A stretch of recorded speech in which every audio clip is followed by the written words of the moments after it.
xam ni war nañ ko mën a xalaat tey li nga xam ni nag mooy xalaat bi nga xam ni jàpp nañ ni mi ngi bugg bënn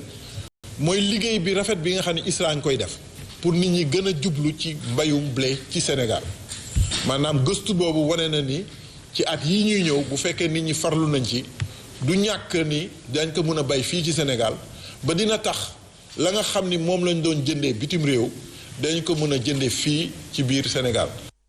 bay blé moosu xalaat bu rafet la waaye ndax jotul itam ñu xool yeneen lu dul blé di ko jéem a ndékkee. bu ñu waxee bay blé daf may sax reetaan loo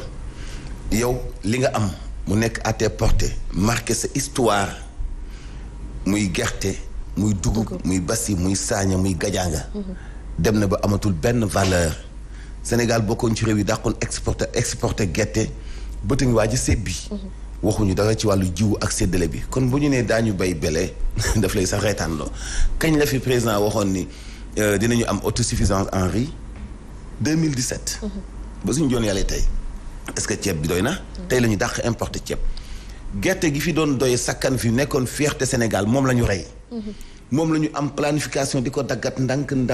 ba kenn bëggatu la bay gerte boolu ci sacrifié ban suuf la ñuy bay quantité bi ñu soxla ci wàllu blé wala ñoom est-ce que waxtaan nañu ak industrie yi nga xam ñooy importer blé ñaata tonnes blé xam nañu ko sax ñoom ci seen ay données ndax douane bi mais est-ce que yundulu nañu ba xam ñaata tonnes blé la ñuy importer fii par mois wala par at ñu xam ba xam mën nañu koo bay wala det ñaata tonnes mboq et pourtant ñu ngi jéem a bay lu sax mboq mais ñaata tonnes mboq la ñuy importer ci wàllu aliment de bétail ak yeneen ak yeneen ñu toll ci jamono joo xamante ni bii naxante baaxul nañu jéem a wax ak techniciens yi waa ISRA ñu ngi fii ñu jéem a xalaat lu alternative li fi nekk mboq wala basi wala dugub te yooyu xat yi benn ci yombatul kilo bi doon jar 200 egg na 400 léegi basi dafa yokk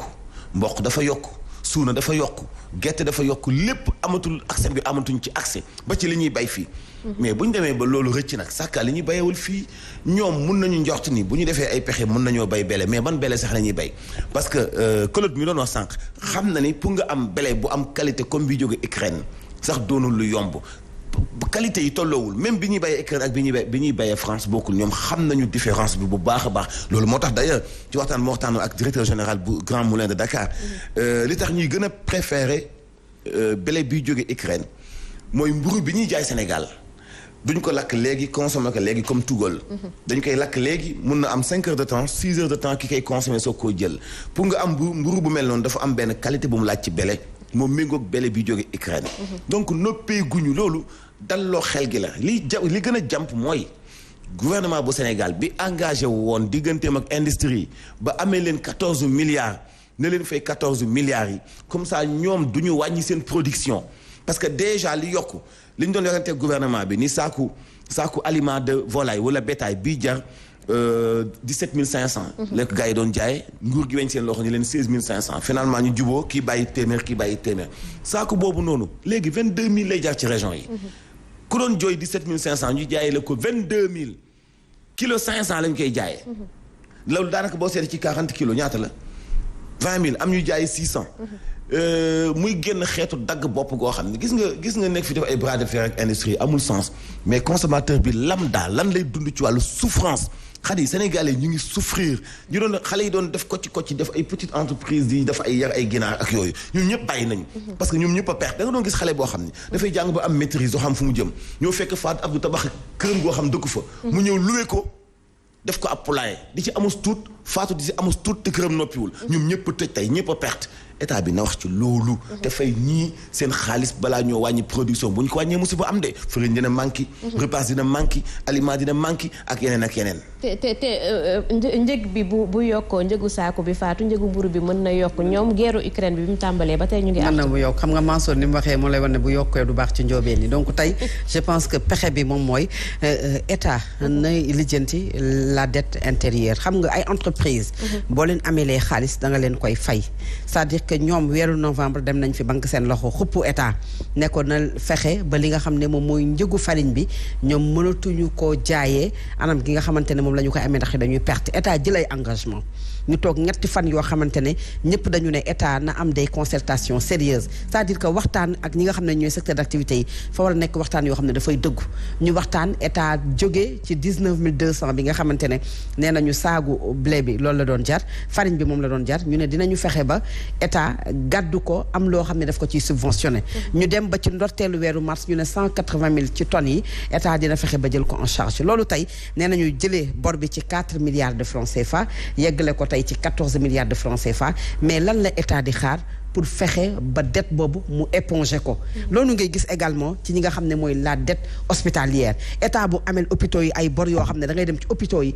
du ñu am matuwaay wala jumtuwaay boo xam te ne mën nañu dalal malade nga dem beneen secteur d'activité ñu amel leen ay bor bu ëllëgee ñu bankati seen loxo ñu toog ñetti fan dëkk bi nga gis ñuy rang mburu duñu ko am waxtaan kese lay mujjee état jëlaat yeneen engagement gaawaat éponger dette bi te souvent dañuy bàkkoo ne def nañu fii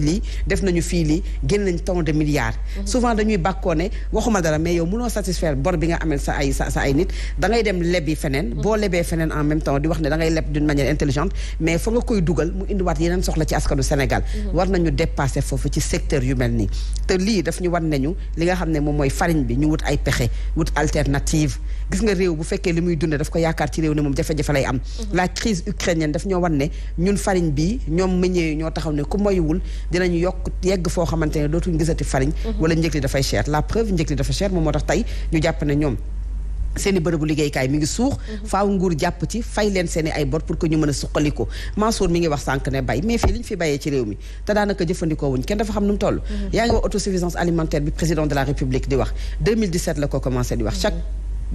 premier discours à la nation mu wax autosuffisance en riz chaque 31 décembre mu wax autosuffisance alimentaire et souvent ay wax la yoo xamante ne programme yoo xamante ne doo ko gis nga jël ne li nga xam ne dañ koy bayee fii rek déjà ñu préserver wuñu ko soble soo xamante ne dañu koy gas di ko suul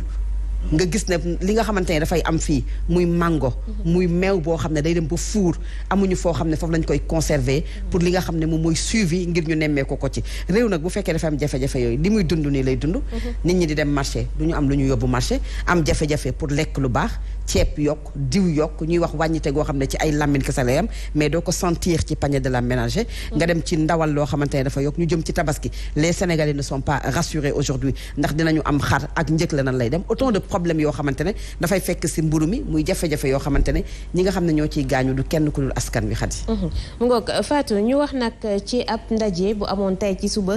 mu ndaje boo xamante ne grande session bu comité national des négociations commerciales ñoom ñoo ko amaloon ngir waajal conférence bu réew yi nga xamante ne ñoom ñoo ngànk organisation mondiale du commerce ca Genève la war a am ci weerub juin grande session bi nag ñoom la ñu bëgg mooy fexe ba defar ay xëy ngir ndaw yi waaye itam gunge secteur privé bi ñoonu càkkajaratuwaay janing dooleel secteur privé bi ubbi itam ay opportunité d'affaires loolu tax a jóg CNCI ñu gën a am yeneen marché feneen fu ñu mën a waaye mu war a mën a jaayee suñu produit ñu génn suñu biir dëkk dem ci yeneen dëkk Afrique wala yeneen dëkk ci àdduna bi mun a jaay opportunité yooyu aussi dafa am solo ci wàllu développement entreprise yi di exporter mais également ci wàllum lu ñu naan création emploi donc ci liggéey ak ci koom-koom parce que après day am yokkute ci ñooñu nga xamante ne parce que commerce lu muy indi ci yokkute notamment commerce international lu am solo la ci réew. jeexital yañ fay xaar bari na. ñëpp ñu fi participer ñu am information yi ci